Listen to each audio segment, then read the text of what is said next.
Et bonjour à toutes et à tous, ici Shade pour Cooldown. Et aujourd'hui je vous retrouve pour un tutoriel sur Clash Royale. Alors Clash Royale, super jeu de Supercell, si je peux dire ainsi, qui est sorti il n'y a pas très longtemps et sur lequel je me suis un petit peu adonné. Et aujourd'hui je voulais vous faire un tutoriel concernant cette bestiole là qui est en dessous de moi, cette infâme carte qui coûte que 4 élixirs et qui s'appelle le mortier. Alors le mortier en fait, c'est quoi? Un mortier, c'est quelque chose qui se met près de la rivière, donc près de la séparation médiane de la carte Clash Royale. Elle se met du côté ennemi, comme une défense classique, un canon, une tour à bombe, etc. Et elle va taper non pas les unités, parce que c'est pas le but que les joueurs ont trouvé, elle va taper votre tour latérale, dite aussi couronnée. Donc du coup, je vous rappelle que pour gagner dans Clash Royale, il faut ramasser entre 1 et 3 couronnes et aussi avoir plus de couronnes que votre adversaire. Donc du coup, c'est un moyen pour les gens qui ont un petit peu pas de scrupules de pouvoir s'accaparer une couronne, ou peut-être deux s'ils jouent bien, et que vous jouez mal, sans avoir à bouger de leur camp. Donc c'est une méthode qui pour moi me paraît assez lâche, parce qu'on est quand même sur un jeu où il faut s'échanger des troupes dans le plus grand fun possible, et rester dans son côté avec que des défenses, pour moi c'est un moyen vicieux de pouvoir parvenir à la victoire, et je suis désolé si vous jouez mortier, mais c'est exactement ce que je pense.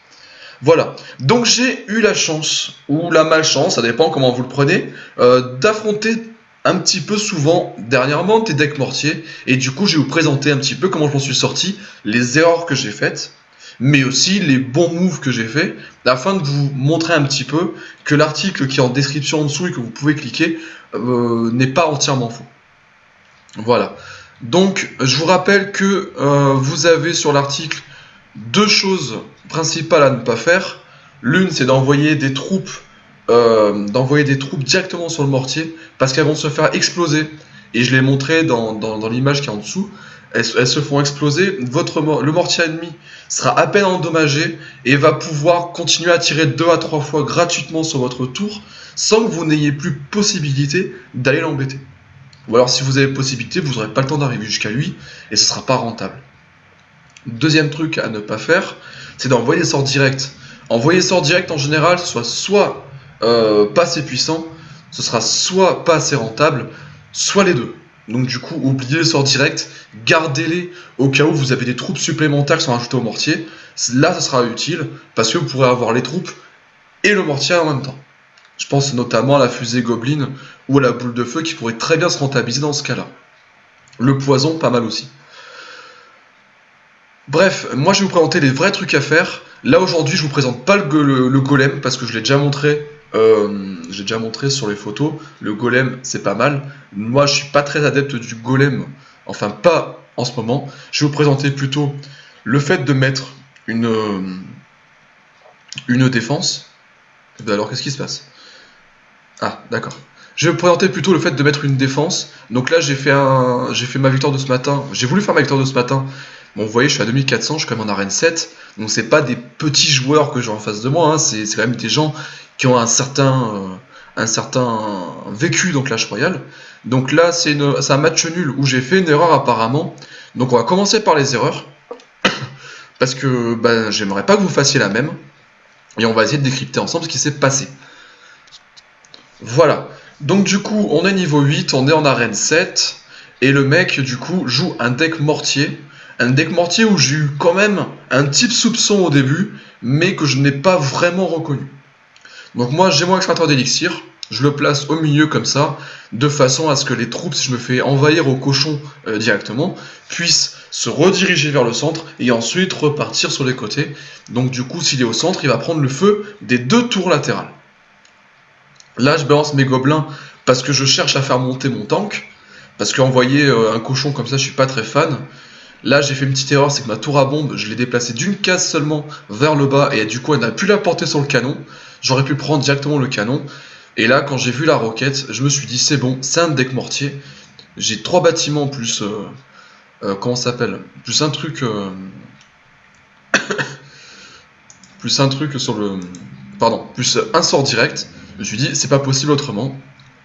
Donc là, qu'est-ce que j'ai fait?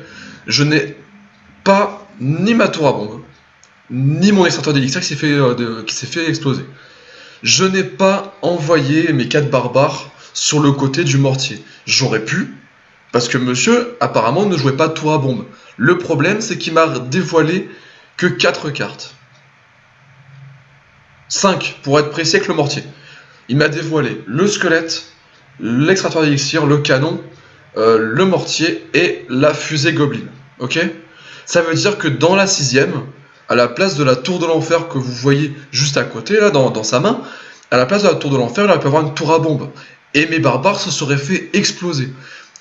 A contrario, si j'avais pensé qu'il y avait une tour à bombe où j'avais un géant, le mec il me sort une tour de l'enfer, je suis fané. Dans tous les cas, envoyer les troupes contre le mortier, c'est pas forcément une bonne idée. Et c'est bien souvent pas la meilleure chose à faire. On continue le replay. Du coup, moi je balance mon tank divisé à moitié qui sont mes barbares. Je balance mon pusher qui est ici ma mousquetaire. Et je balance aussi mon splasher qui est mon mage. Résultat des courses, le mec il m'a endommagé ma tour. Ça c'est un fait. Il m'a endommagé ma tour, il m'a descendu à 1659.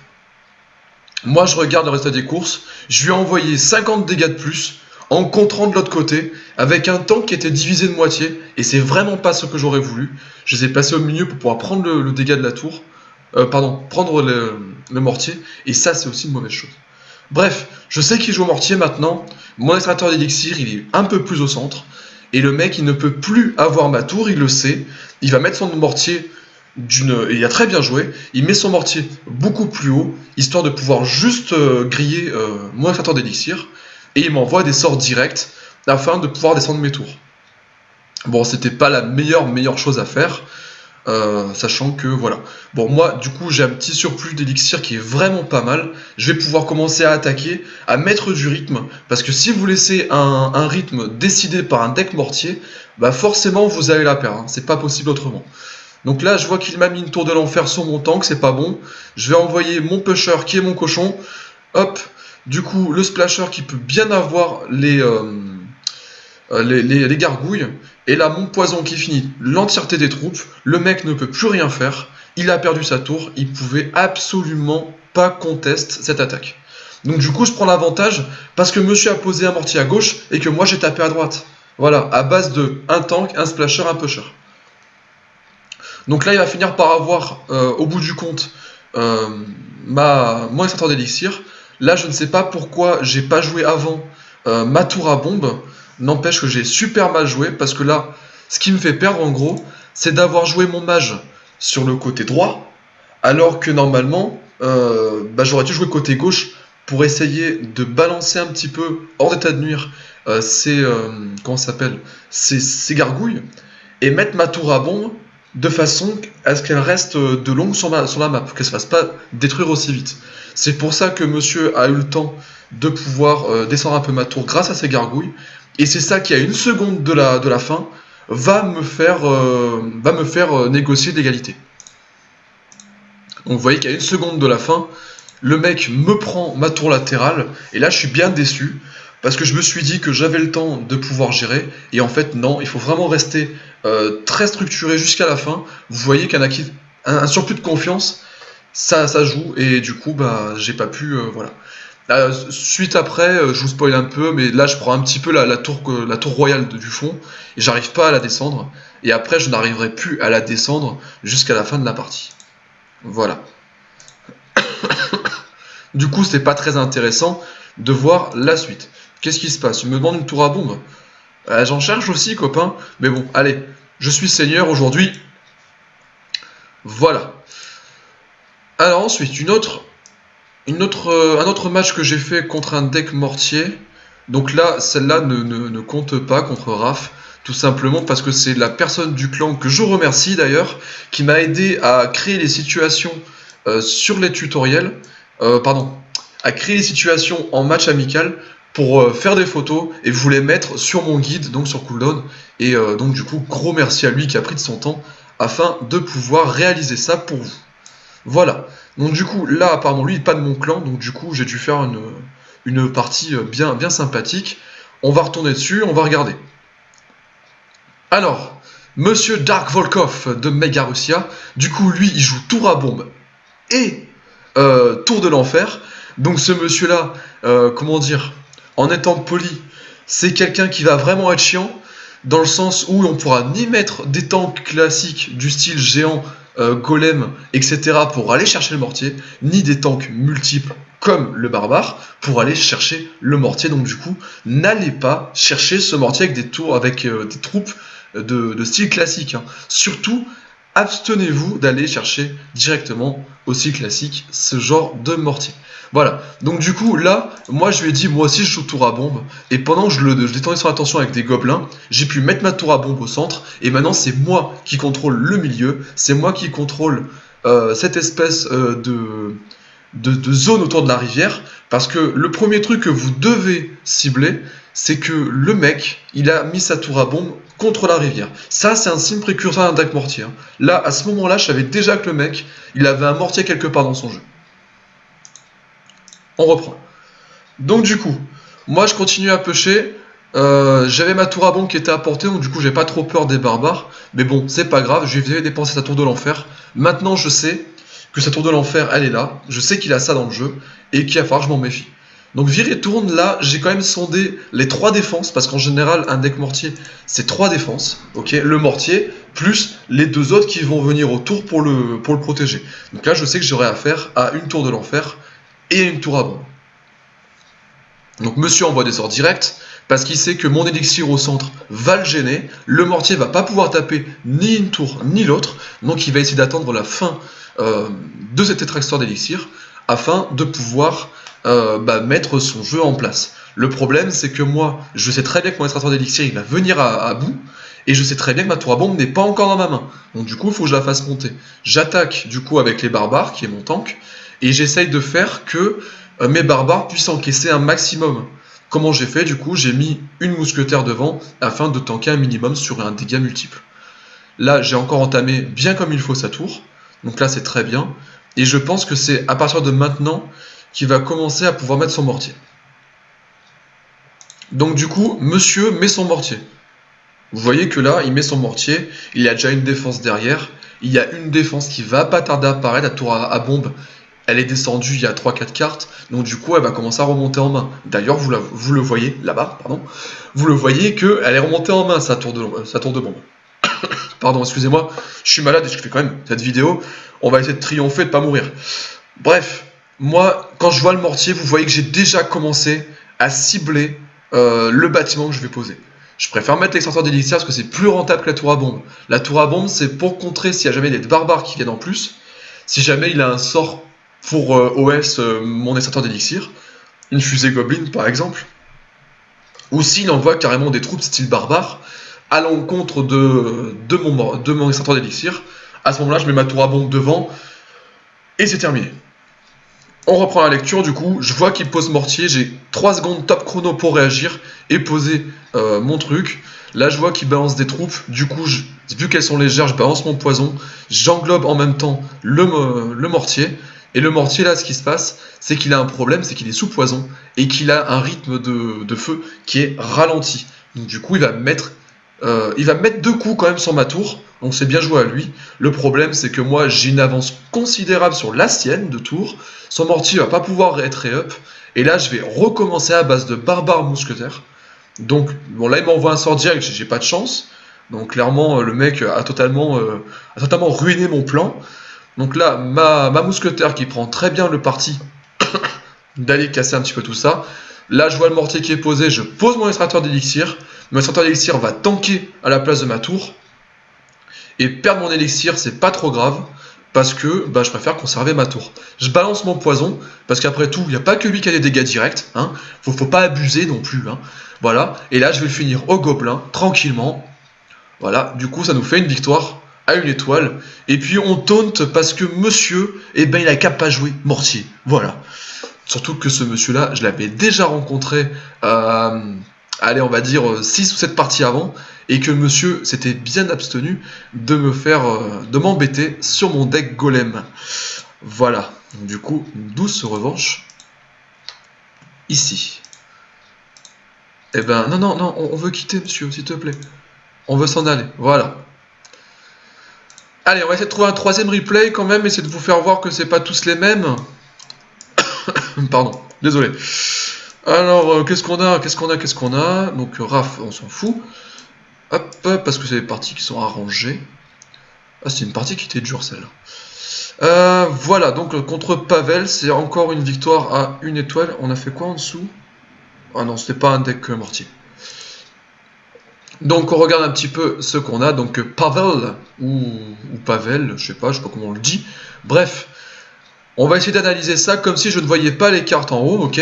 On se met d'accord? Voilà, je suis cordial, j'y bonne chance, parce que je suis toujours très cordial en général. Moi je vois des petites troupes, je balance ma tour à bombe de suite, parce que moi j'aime bien poser une def, monter à 10 et ensuite balancer des vraies troupes. Voilà. Donc monsieur il m'envoie 3 gargouilles, moi je préfère garder mes élixirs, il n'y a pas de souci. Voilà, ma tour a pris un petit peu. Je balance mes barbares qui se divisent, et là j'ai une info, ils jouent Tour de l'Enfer. Tour de l'Enfer, en général, il n'y a pas beaucoup de monde qui les joue, mais il y en a. J'ai été adepte de la Tour de l'Enfer pendant un petit moment, donc je prends pas de préjugés, il n'y a pas de souci. Je balance mon splasher avec l'espoir peut-être de balancer le mousquetaire et le chevaucheur de cochon juste derrière, je pense. Ouais, ouais, ok, donc non, je balance. Voilà, donc j'ai balancé les 3 en fait. Ça marche. Donc là, j'ai mon splasher qui fait un gros taf. Un super gros taf de mon splasher. Ma mousquetaire qui en fait un énorme aussi. Qui reste vivante d'ailleurs et qui va aller mourir contre, contre la madame. Enfin, contre la princesse sur sa tour. Le mec nous fait. Bon, en général, c'est pas un taunt. En général, c'est oui, c'était pas mal, c'était une bonne séquence de jeu. Hein. Voilà. Faut pas le prendre comme un taunt. Faut pas avoir non plus le mal partout. Le mec pose son mortier, je pose immédiatement ma tour à bombe. Voilà. Donc la tour à bombe, du coup, elle va se faire exterminer par la tour de l'enfer. Donc ça, c'est bien joué. C'est quelque chose qui est pas mal. Il m'a puni parce que j'étais trop près de la rivière. Du coup, bah, je vais prendre mes tours, je vais prendre mes coups de mortier gratuits. Voilà.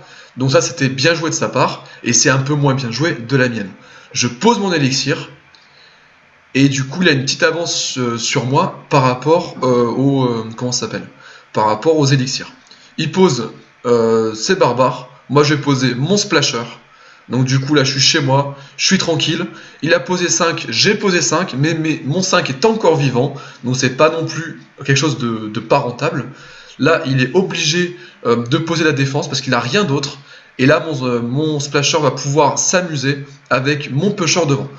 Là, le mec me repose un mortier, je pose une tour à bombe juste derrière mon élixir, afin que si jamais mon élixir vient à tomber, que je puisse encore avoir quelque chose en réserve. En plus, ma tour à bombe permet, par le même biais, d'exterminer quelques barbares qui viendraient m'embêter. Je sais qui joue barbare maintenant, je sais qui joue gobelin, la tour à bombe elle doit rester derrière. L'élixir par contre, elle, va rester devant pour tanker, et du coup vous voyez que je m'en tire très très bien. Je continue à pusher de l'autre côté, et la tour elle a plus que 329 PV. Le mec du coup, là il devrait se dire, peut-être que je vais arrêter de jouer ce genre de jeu. Voilà, je pose ma tour à bombe, mais c'était un petit peu trop tard, de toute façon, il était quasiment terminé son mortier. Là, le monsieur me remet une tour de l'enfer pour punir ma tour à bombe. Il n'y a pas de souci, parce que moi, pendant ce temps-là, j'ai pu balancer mon mage et te mettre des dégâts. Je balance mon pusher de l'autre côté, tu es obligé de balancer ton mortier pour le contrer, sinon c'est terminé pour toi. Je balance mon poison, j'ai raison de tes gargouilles, de ton mortier, et presque de ta tour. Il me reste plus qu'à aller la chercher maintenant. Elle a 139 PV, on est en extra time. Et là, tout ce que je fais, en fait, c'est de faire monter mon poison, pour aller le chercher à distance, sans bouger de chez moi, parce que après tout, c'est lui qui a pris le parti de pas bouger de chez lui, et ben c'est à moi de me faire plaisir maintenant, sans bouger de chez moi. Hein. Faut pas non plus abuser. Du coup, je lui mets bien joué, parce que la partie est terminée, je sais qu'elle est terminée, mon poison met 200 dégâts, et lui, il en avait plus que 139 si j'avais bien regardé. Voilà, donc du coup, si on résume un petit peu les clés pour aller chercher un deck mortier, laissez-le poser son mortier, poser un bâtiment au centre, tour à bombe, extracteur d'élixir, ou poser aussi un golem ou un géant, mais qui va dans l'autre sens, hein, j'insiste sur l'autre sens, très important qu'il n'aille pas se foutre une tour de l'enfer, sinon vous allez avoir des problèmes. Bref, dès que vous avez fait ça, vous avez la clé en main déjà pour ne pas subir, vous, de dégâts sur votre tour couronné. Dès que vous avez fait ça, n'hésitez pas à les contrer de l'autre côté à coup de cochon ou à coup d'une stratégie qui tourne sur 3 types d'unités, tank, splasher, pusher. Donc le tank, souvenez-vous, c'est des styles golem, PK, géant ou barbare, ok. Toujours du côté inverse du mortier, hein, j'insiste bien. Pusher, donc là, préférez un géant, un prince, un dark prince, donc un prince noir, ou un cochon. Attention cependant à ne pas associer géant et cochon, parce que l'énorme popotin du géant empêche le cochon de passer, et du coup il n'a pas le temps de le dépasser pour aller chercher la tour grâce à sa vitesse, et du coup vous perdez un peu en efficacité. Et enfin, du coup, en splasher, vous avez le bombardier, vous avez le dragon, mais évitez-le, c'est vraiment un mauvais splasher. Et vous avez aussi, comment ça s'appelle, le mage qui est vraiment super bon dans cette compo-là. Le mage de givre marche aussi, ok. Mais il faut aller chercher la carte légendaire et moi je l'ai pas. Voilà, j'espère que ça vous a plu, j'espère que grâce à moi, que grâce à ces vidéos et que grâce à d'autres joueurs en ligne, hein, je sais pas, j'ai pas la prétention non plus d'être le seul à le faire, vous allez pouvoir vous débarrasser de cette infâme défense qui est en dessous de moi et qui est insupportable. Voilà, j'espère que du coup vous allez pouvoir contrer ces decks facilement, parce qu'il n'y en a pas beaucoup à haut niveau, parce que tout simplement ça c'est pas viable. Si vous savez le contrer, vous saurez gagner. Voilà, ça qu'il faut savoir. Donc dégoûtez les gens qui jouent mortier, et normalement cette carte ne sera plus utilisée. Voilà, aidez-nous à nettoyer le monde de Clash Royale. C'était Shade pour Cooldown, je vous souhaite une agréable journée, et j'espère vous avoir beaucoup aidé. À la prochaine.